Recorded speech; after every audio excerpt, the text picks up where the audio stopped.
Hello, and welcome to MentorDINO. I'm your host, Katelyn Rossier. I am an architect and founder of MentorDINO. I firmly believe that architecture, engineering, and construction professionals can achieve true success by embracing human skills as their guiding principle. So each week, I interview amazing professionals in and around the AEC industry as a way to share stories, inspiration, and advice for others finding their own unique career path. Thank you to all of our current subscribers, and if you're new, we'd love to have you join our community. So if you like this episode, please do me a favor and hit subscribe, like, or leave a comment below. It really helps others be able to discover this resource and support them on their own career journey. So let's dive in. I really hope you enjoy this conversation.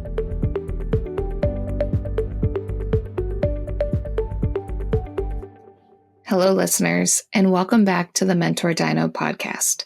I was thrilled to share 61 episodes in Season 1 and taking a small break before Season 2 begins. During this break, I'm going to focus on some topic-specific highlights based on various advice and stories discussed in Season 1 that I thought you'd enjoy to kick off 2025. Check out their full stories to learn more about their story, experience, and journey to help you on your own path. Don't forget, Season 2 kicks off February 13th, with my first guest of Season 2 being from outside the United States.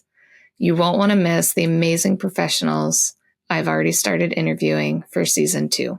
For today's episode, I thought I'd dive in on the topic that I don't just interview architects. Every podcast that you look up finds their own niche. And I always say I interview professionals in and around the AEC industry because we are all so interconnected. We come to the industry from different viewpoints, different experiences, different objectives, but we are all coming together to construct the built environment around us and what we experience ourselves, our friends, our family, and our clients. So we need to start coming together as one, no matter how our contracts are structured, so that we can have some more fun in the industry, be able to create amazing work, build fantastic designs, and enjoy what we're doing. But that doesn't mean we have to take traditional career paths either. So that is another reason why I try to interview those in and around the industry, because you never know where your passion's going to lie. And if the job you're in doesn't make sense for what you want to do and not driving your passion and purpose, then maybe a different side of the AEC industry is better for you. So in this episode, I'm going to give you a collection of stories and snippets from a few of the episodes that I thought you'd enjoy learning about doing a career pivot or changing to a different side of the industry. There are so many more, but here's a couple highlights. And let's get us started off with Stephen Albert. He was episode number 14, and he is an architect that flipped over to the owner side working for a healthcare provider. So let's dive in over there. How did that, it kind of leads into the next question of how did you decide to move from the owner or the firm side to the owner side? Was it time in the economy? Or somebody reach out to you, or were you looking? So I had been through the Great Recession, right? So I'm of an age, right? And a lot of my peers had gone through, whether it was layoffs or reduction in hours and whatever. And I experienced some of that as well. But the firm that I worked for at the time was very adamant that in knowing that its chief resource was its people. And that when the economy would turn around, things would take off quickly. And the only way the firm would be successful is if the team was in place. So we all took on a little bit of sacrifice individually and collectively. And the bottom line is I kept my job. And at the time that was really important.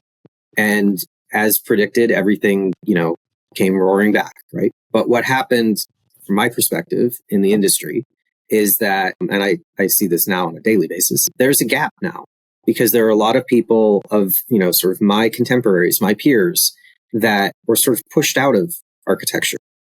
And by the time they left to do something else, they didn't really want to go back for whatever reason.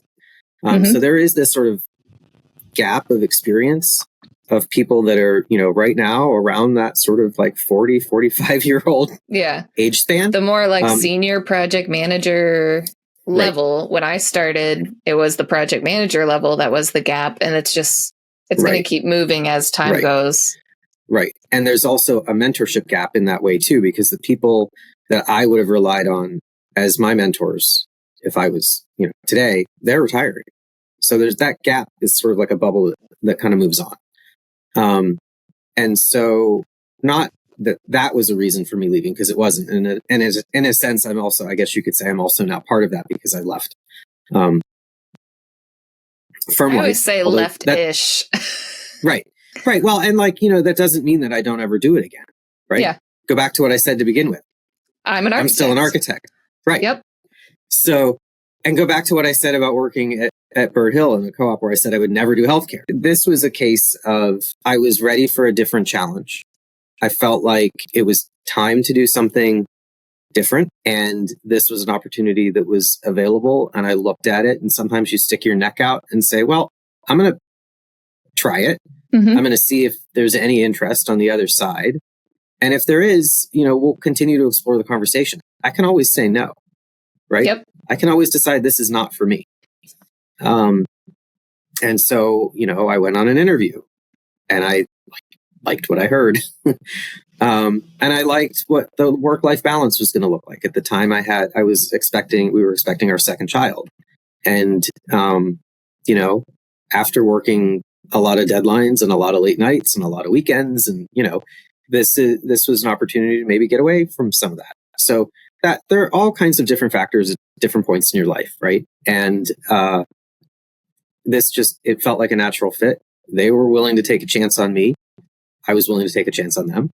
And so I jumped in. Yeah. And you've been rocking it since you've been there 8 years now? 8 years. Yeah.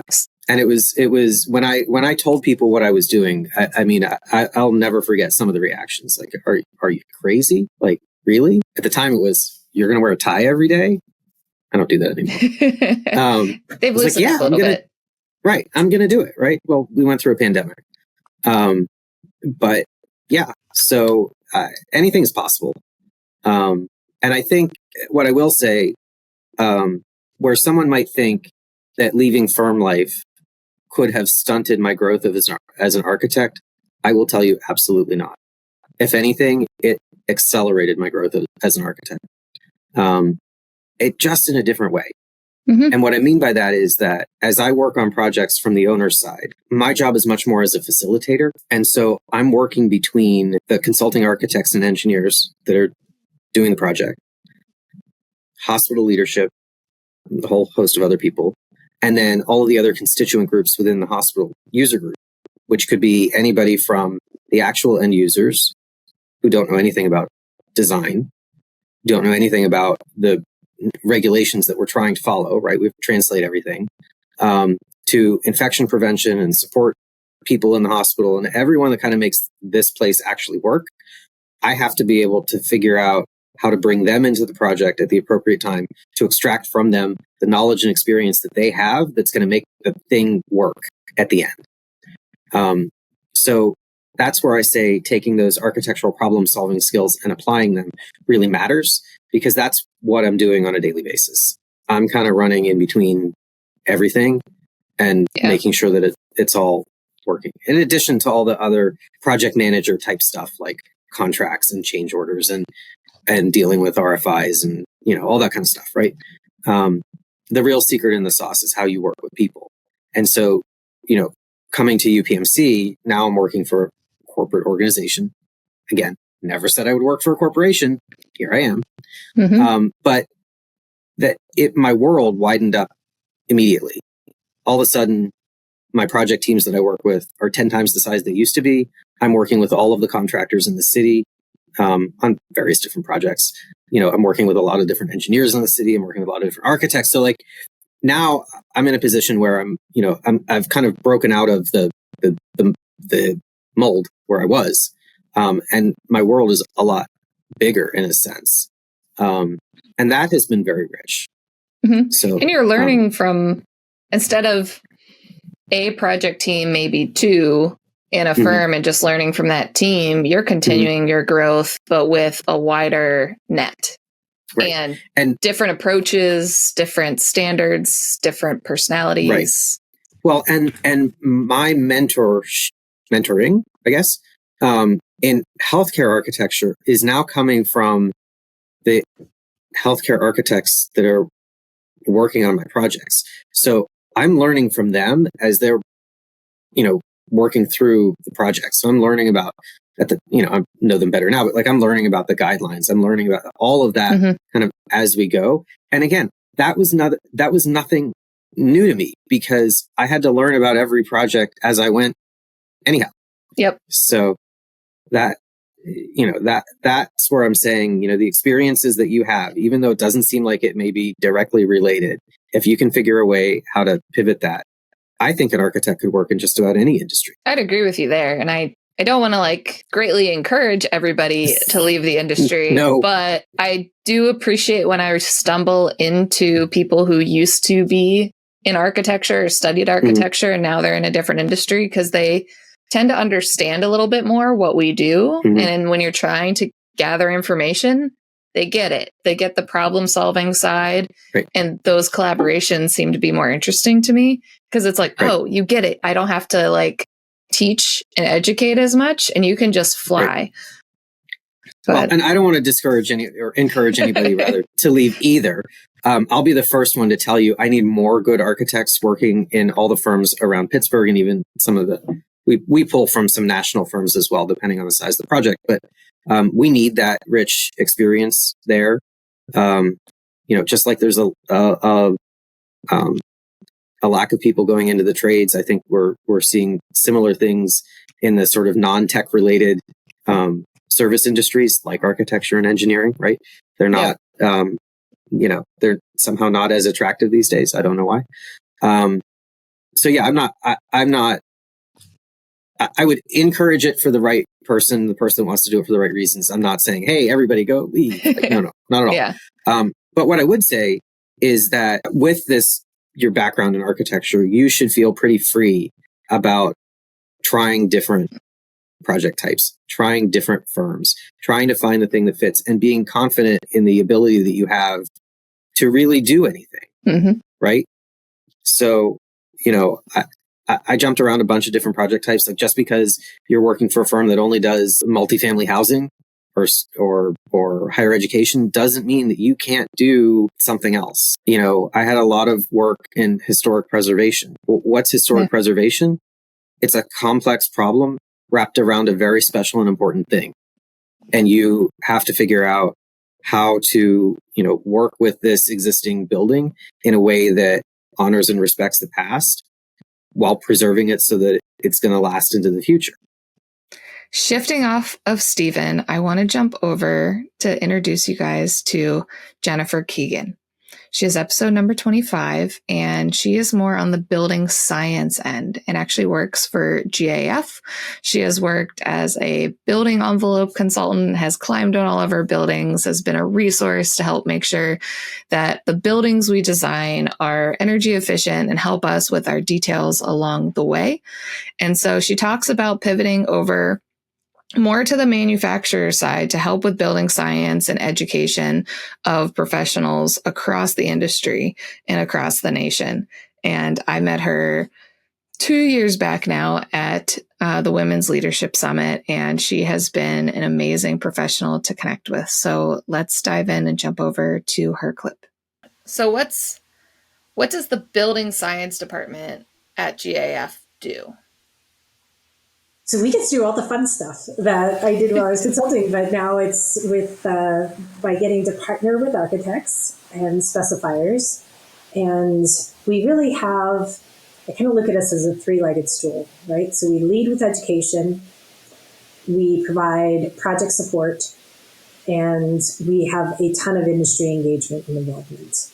And so feel like that really gives us such a stable foundation, right? Our industry involvement, yes, it helps with relationships, but it also helps us stay in the know on what the trends are, the issues, the concerns, what are the problems people are facing, what are people talking about, what are the questions they're asking, what are the questions they're not asking. And that really helps us make sure that what we're bringing forward is relevant. I feel like always leading with education is, you should share what you know. And I always learn something by teaching others. So how did you hear that? How did you receive it? Well, what are you seeing that I'm not? And let's solve that problem together. And then with the project support, gosh, that's what me and my team have been doing. I've been in the industry for 26 years now, and most of my team is somewhere in that 15 to 20 year range. We get to do that with project teams and just kind of be that, that sounding board. Come chat with us. Have you thought about this? Have you considered that? Heads up about risk associated with going down this path. And so it's a lot of fun to have those conversations and build those relationships. Now, are you still looking at, like, when I think of on a product side, are you just looking at the products you guys sell, or are you also bringing in other products for like the whole like wall assembly system or full roof system when you're taking a look and helping architects? Well, so GAF is a roof manufacturer. GAF, under the umbrella, C-Plast is a sister company. So C-Plast is largely roofs, waterproofing, and they also have a vertical wall waterproofing and insulation now. So that's all in our wheelhouse. But I fully believe that everything is so integrated that I can't solely talk about a roof membrane without talking about how that ties into all the other adjacent elements. So while my education is largely focused around the roof, it's very connected with, okay, so if I've got a parapet, how am I tying into that? If I've got a rising wall, how am I thinking about re-roofing without removing the cladding? How am I tying this in if I've got a single white masonry wall? What am I thinking about? How am I attaching that? All of those elements all come in. So I'm probably not going to help you detail your windows, but if you have a clerestory window that's coming into the roof, we're certainly going to talk about that and figure out how we manage that. Does that make sense? Yeah, because it's always those transitions, regardless if it's roof or wall, and it's trying to find the companies that will work together with multiple companies, because it all gets built up and works together as a full system.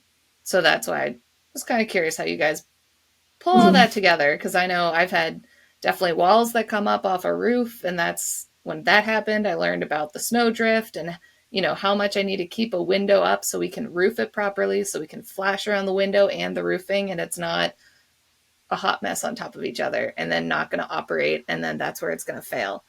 And so there's so many different like connection points. So that's why I wasn't sure how far you guys. If your curtain wall flies by the roof, yeah, you do there, right? So let's talk about those things. Those are the fun challenges you get to play with.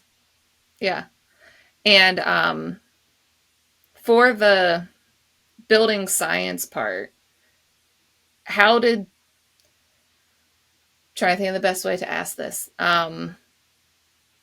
Like, how, from your experience, would someone else discover building science? Like, are there now education programs or something that like you see people major in now versus kind of your dual degree in building up? Okay, like, I see what you're asking. Where are other people coming from for a building science, or if somebody wants to get on the technical side of envelopes and roofing? Gotcha. Okay. So there are, Canada is really great with building science programs. They're ahead of us in that capacity. They've always been ahead of us in terms of building sciences. They have a more severe climate, so they see things faster than we do here. So like University of Waterloo is an amazing school that a lot of brilliant building scientists have come from. In the States, we see the ARC-E programs having a lot of positioning for building science careers, right? So I think of Cal Poly with their program there. And I think there are firms like the Wishdanis and the Simpson Gumperts and Hagers and such that really focus in that space. So that you're not going to learn all of those things in school, but you're going to learn the tools, the foundation, so that you can absorb and understand and learn those things once you start your career. Initially, I thought you were asking how do people learn about building science, and I was like, well, through failure. That's how we learn, right? We learn when things fail, and we say, oh crap, how do I not do that again? How do I avoid that mistake? So yeah, I always explain architects like pet peeves. I was like, if a senior architect has a pet peeve, that means they've been burned from that in the past, because that is the biggest lessons we learn and the costs associated with learning those lessons on a project. Then they don't want to do that mistake again. And so then it becomes like they're super nitpicky on it. So yes, that's brilliant. We try and offer a lot of education on building science. Joe Stiebrick has a ton of education on building sciences, and a lot of it's available online. He hosts workshops. He's up in Westford, Massachusetts, so he hosts a lot physically up there, but he does travel around. And so there's a lot of good foundational resources. So that way, as an architect, you can be informed and know the right questions to ask. You don't need to know the answers necessarily, but if you know the right questions to ask, you kind of know what the red flags are. I think that's the best way as an architect to arm yourself. Yeah. Have there been common themes that you see that people keep making similar mistakes? I would say the biggest mistakes come in terms of condensation. Which is almost always directly tied to airflow. So the code requires the designer of record, which is very often the architect, to identify all the materials that contribute to the air control layer and detail all of those transitions and penetrations with the air barrier. We don't see that happening nearly as often as it should or could. And I find that it's often a misunderstanding or a lack of detailing in those, like you said, those transitions where assemblies come together is where the biggest risk comes. And that's where air leakage will happen, condensation comes, and then it kind of unravels from there. Yeah, because like we have a comm check, we do, but like nothing's like a code review analysis level of the envelope system. Like it's anything with the envelope or condensation, it's all just high level stuff. And so I feel if people don't know what they're doing, it's a little bit easier to like squeak by the building department, and you don't actually like understand it if you're not have that fine-tuned eye for, hey, we really need to make sure this exact detailing makes sense. After Jennifer, I want to jump over to the engineering side a little bit. Again, I interview those in and around the industry, and pivoting your career is not just for architects. So this one is episode number 35 with Stephanie Reichman. She has more of a civil engineering background and is a licensed civil engineer, but has worked on the contractor side and actually flipped over to tech. And she works as a CSM over for Bluebeam, which I know I love Bluebeam software. So if you haven't checked it out to help with your markups, red lines, and so on, definitely check out Bluebeam. But she talks a lot about the process of pivoting her career, and the process pivoting can be very overwhelming, but trying to find the right path for you and how she's absolutely loving her job now. So let's dive over to Stephanie's story. Are you more just being dumb and not knowing what a CSM generally does. So are you doing sales, or are you like after a salesperson gets a new account, then you come in to help? All right, what does your company need? What process, onboarding, training? Like, where do you fit?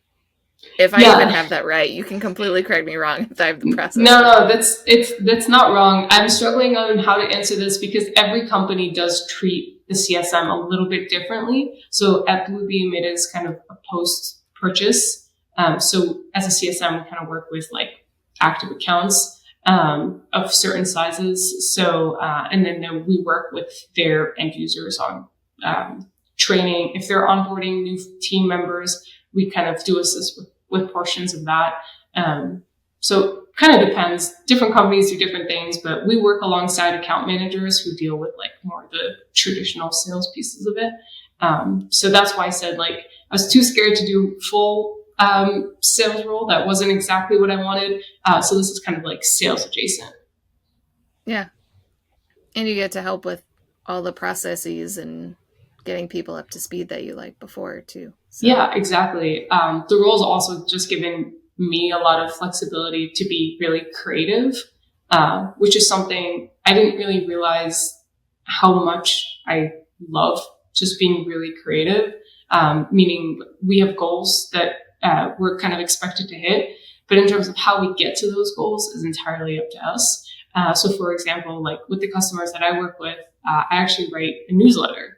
I never thought that I would enjoy writing a newsletter because I've never really been one to write, but I've been kind of writing a lot more on LinkedIn and posting more of my thoughts on there. So the idea kind of came of like, what if I started doing this for the customers I work with? And so different like small initiatives like that have allowed me to kind of bridge together the technical side, but also the creative side, which is kind of a tricky balance to hit, I think, especially like with the background that I have. Yeah. And I know I haven't seen a newsletter minus like maybe Autodesk sending out their like crazy email blasts whenever new software comes out with all their updates for the new year. But I need to jump in on a Bluebeam one, so I may sign up for your newsletter even though I'm not a direct customer. That's fair. Yeah, no, it's really exciting, I think, to be able to bring that kind of value. And I think it's maybe people can tell us in the comments or whatnot. I think it makes it kind of different when you know who it's from, and not from like a generic, Bluebeam email address. Like it's coming, like I write it for you. I'm sending it. So hopefully that feels a little bit more personalized to the recipient. I hope. Yeah. That's my intention anyway. And you never know.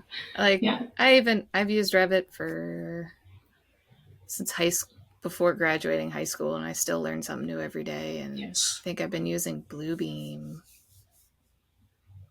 like 8 years now. I'm trying to remember, but I love the software. So I think it's fascinating, and I love that they actually have people with industry experience within their teams, because then they get a little bit more of that regular day-to-day, hey, here's issues people are seeing, or if I bring in an issue, you kind of understand what I do. It's a lot harder with somebody that's just on the coding side. You almost need that middle translator if there's an issue or workflow.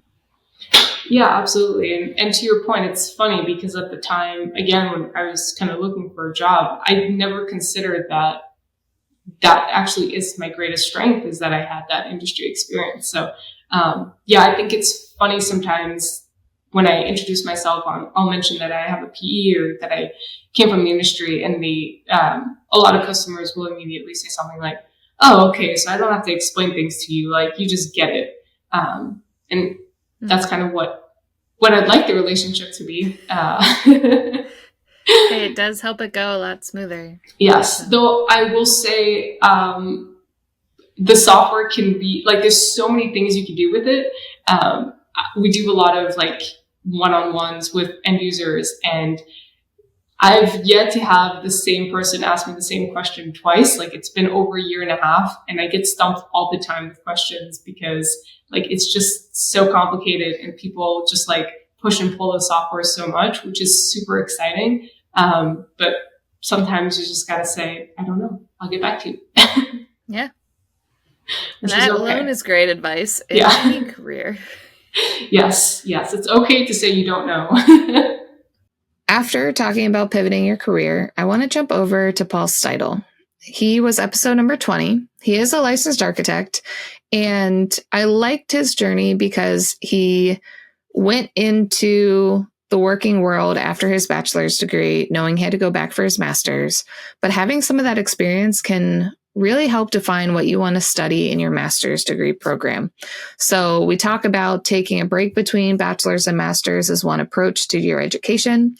But then he's also pivoted to start his own business called Build Casa, where he works on the housing crisis and doing infill housing and ADUs. So if you want to check out what he's doing over there, because it is a little bit more of the business developer type of side when you hear his story, but he's still doing some design as well. So let's dive over into Paul's story. So Build Casa itself, you guys are more the proponent to help guide. I don't know if you want to go more into what you're doing within Build Casa, how that works. Yeah. So, as an organization, like I said, we're identifying these opportunities, and then we've productized the full process of getting from A to Z. So what does it take to subdivide the property? Some homeowners are interested in doing that themselves and financing it.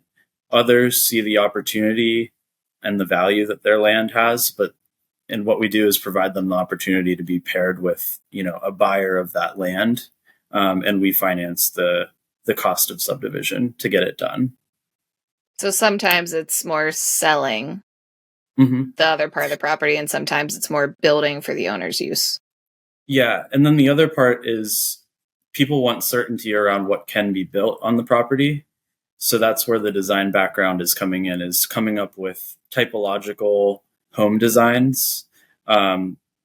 We're really oriented around starter homes, missing middle-sized units. The opportunity that has is the introduction of smaller 2-bedroom, 2-bath units into single-family home neighborhoods that haven't seen new construction in a really, really long time.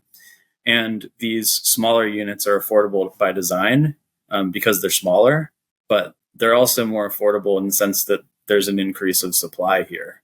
And so, we're really facing a housing shortage in the Bay Area and Sacramento and Southern California, as well as across the rest of the country. And what we should be doing is looking for all of the low-hanging fruit opportunities to build these infill housing units wherever we can.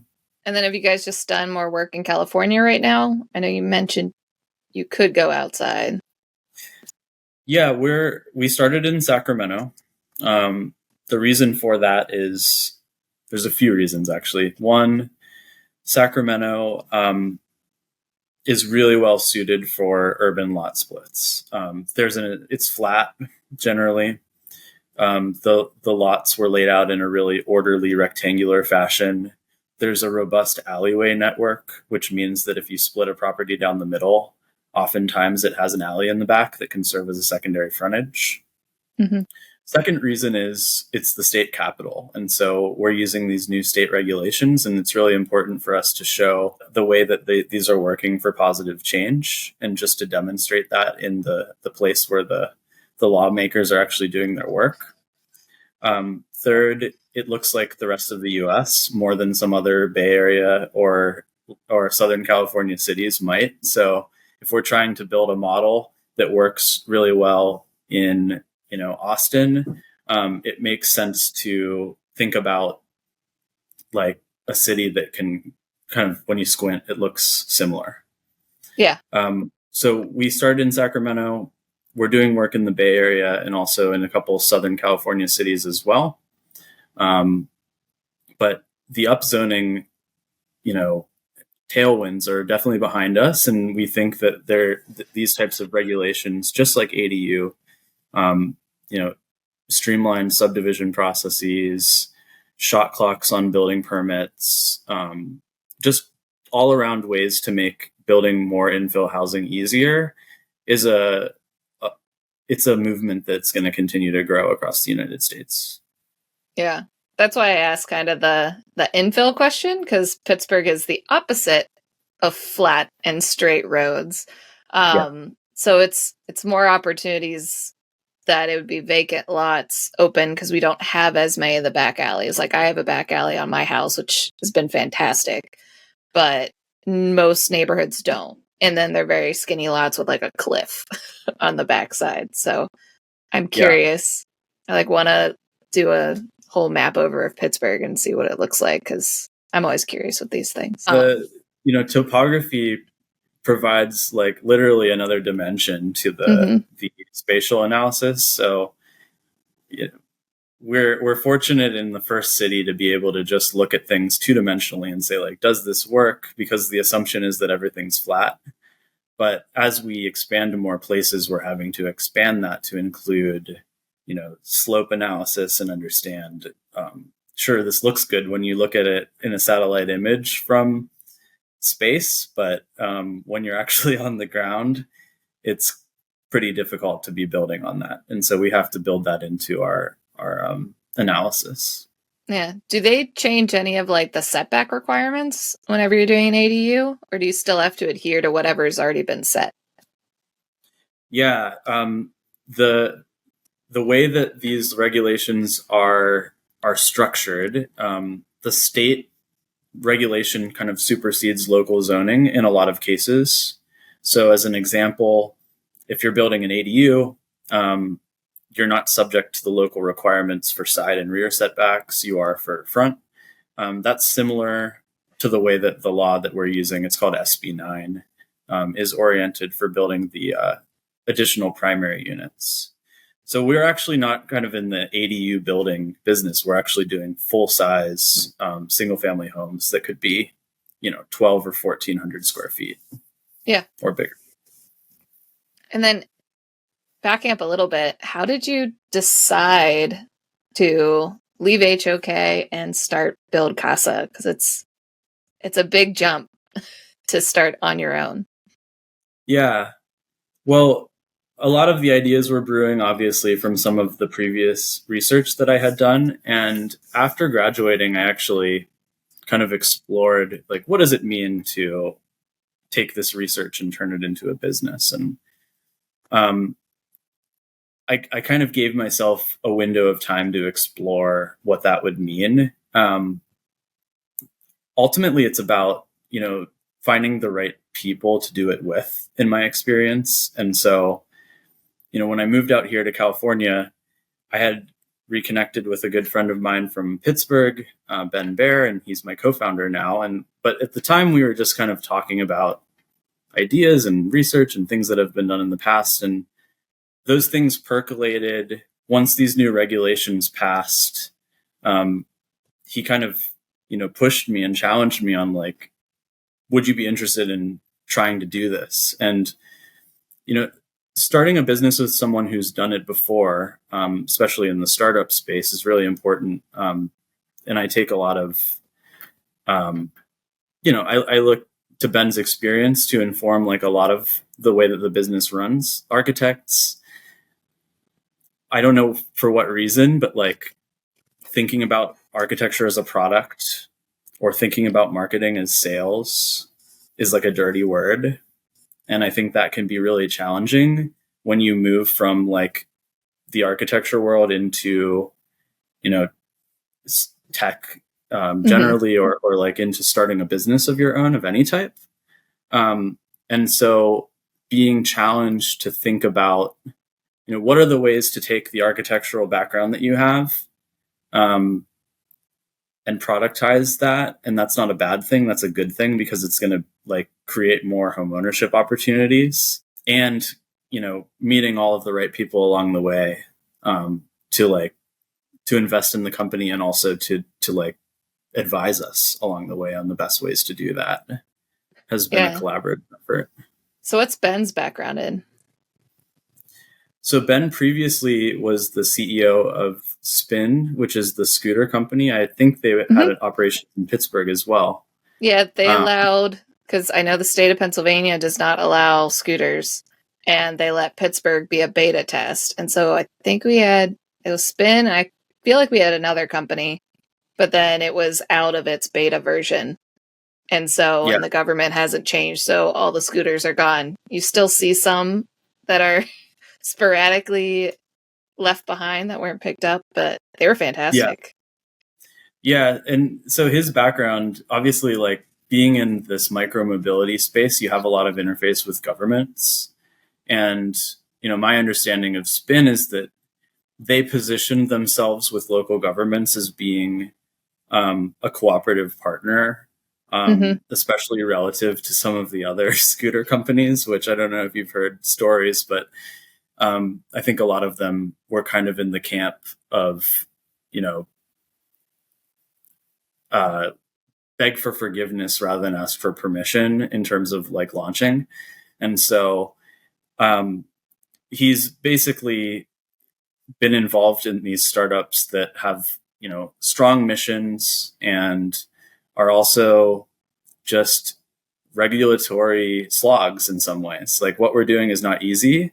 And I think he's interested in taking on these big challenges that have a real world impact, and has really led the company well. Yeah. Is he still with Spin and doing this too? Nope. Or is he full on? Full time. Mm-hmm.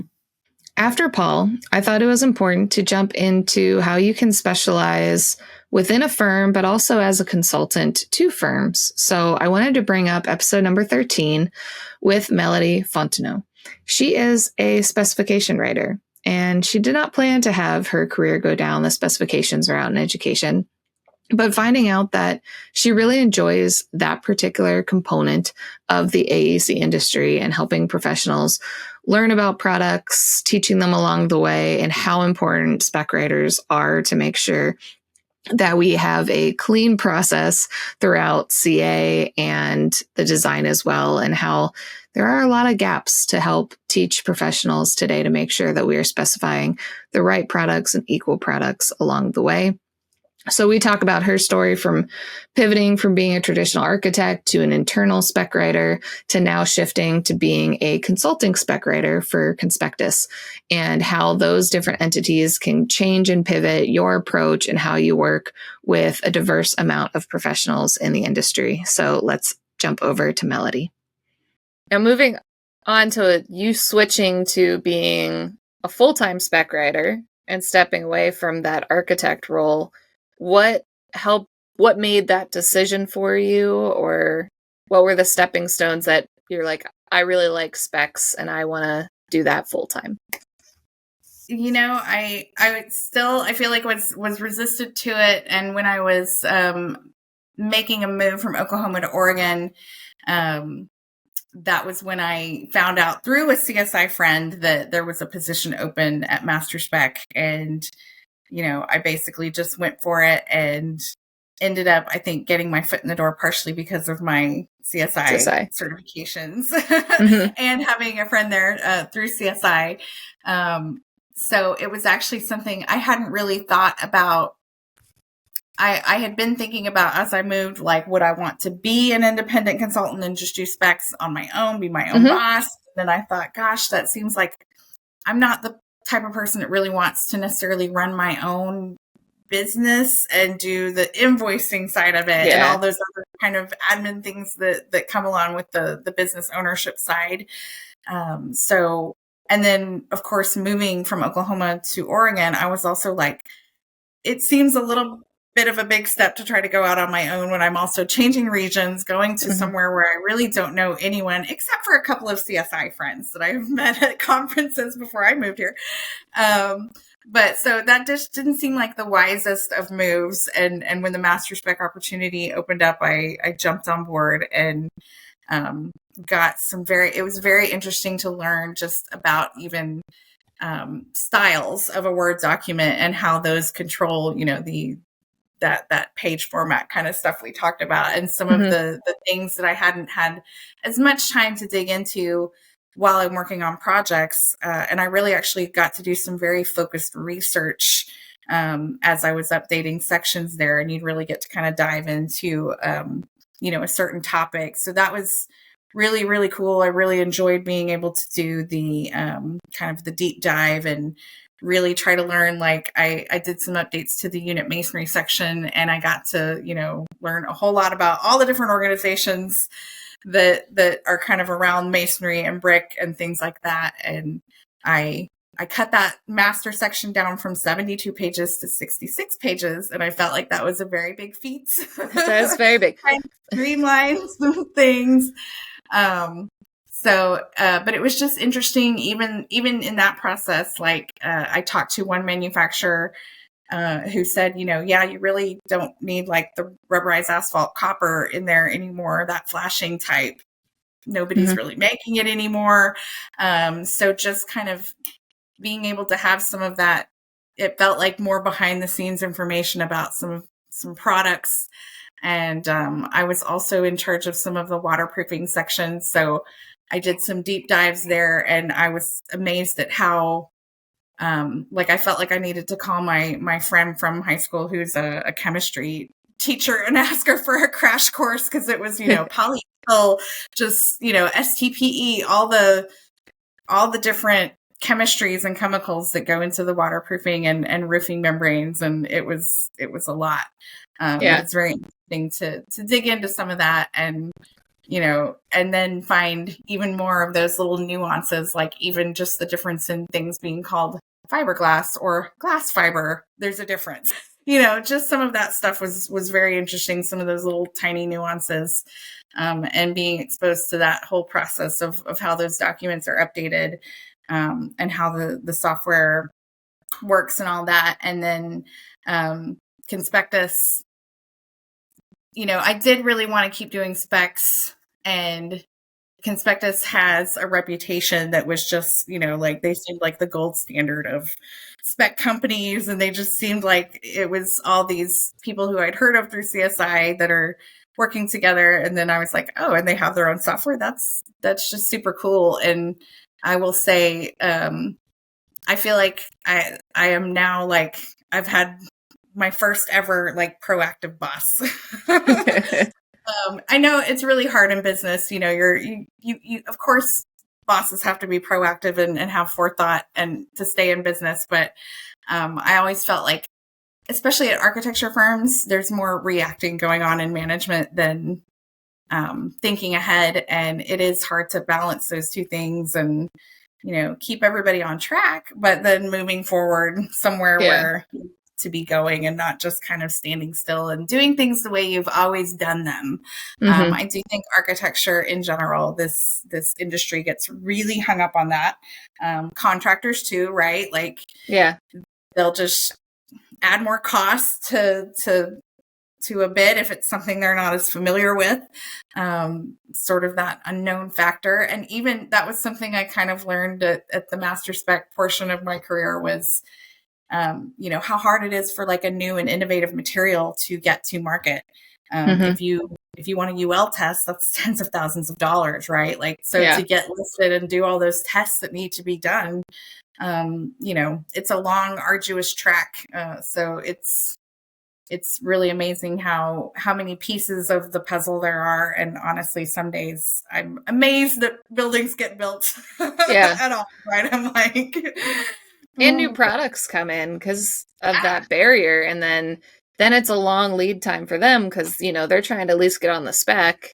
But then even the specs and the design may take years, depending on the size of the project. And then by the time they're actually built, if they're more of a last finished material, they're not going in until the very end.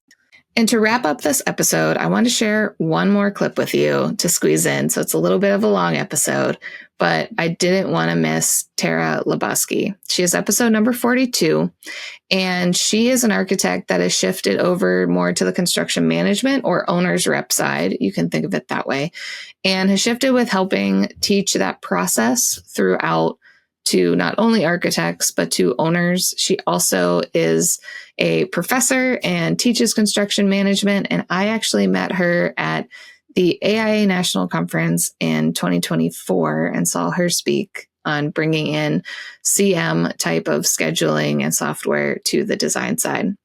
So hope you guys enjoy Tara's little clip. How's it been transitioning from employee to business owner? Like I said, it's been a little bit of a struggle. I've owned during the recession, I had the opportunity just to start a side gig because I had a neighbor who was, when I was living in Baltimore City, he flipped row houses and just had me do some drawings for him.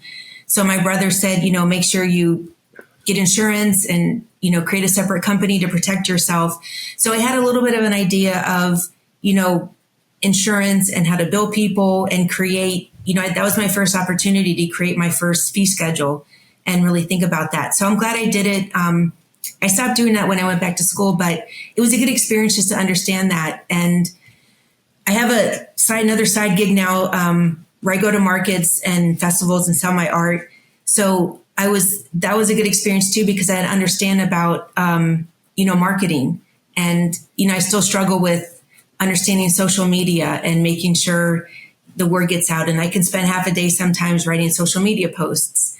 And so that's kind of the biggest thing is really, I don't have any employees, but it's more just really understanding marketing and, getting your message out to people. And I'm still learning, but one of the good things is, so I live on the Mason-Dixon line, so I operate in Maryland and Pennsylvania. So I kind of have to do double duty with marketing, but I met a lot of great people. I got involved with the Mid-Atlantic Lean Community of Practice. I've been attending some of those events, which have been good. Around the Harrisburg area, there's the Keystone Contractors Association has a series called Improving Project Outcomes that I've gone to. And I really enjoy those because they try to bring, owners, contractors, and designers all together to talk about, improvement. So that's just something that now is, I don't know if I want to say my passion, but something that I've really been developing much more interest in. And I've also been going through, getting my third-party certification as a WBE. I just got my Pennsylvania Diverse Business Enterprise certification and, filling out a lot of forms and, what's the balance sheet I have to submit, for the fifth time for all these applications. So, and, always looking for opportunities, researching architecture firms and engineering firms, seeing what kind of work they do and trying to connect. So it's, we talked about at the beginning, it is, you have real highs and real lows, but at the same time, it's, all me. So it's pretty exciting. And, thinking about trying to keep an open mind that maybe I might shift a little bit in, what my goals are, but, just looking for every opportunity. Yeah. And I think keeping an open mind just because you never know if an opportunity will lead you somewhere. I guess like when you found the job that you were doing more CA work and you hadn't done as much. And then that kind of fostered you shifting into construction management. So you never know. And that wraps up just some of the episodes that I wanted to highlight about why I talk to professionals in and around the AEC industry, because you never know where your career path is going to go. Now, the ones I highlighted today did do some pivots, but I do have a lot of professionals that stayed tried and true to that traditional architect or engineer construction type of path. And that is perfectly fine too.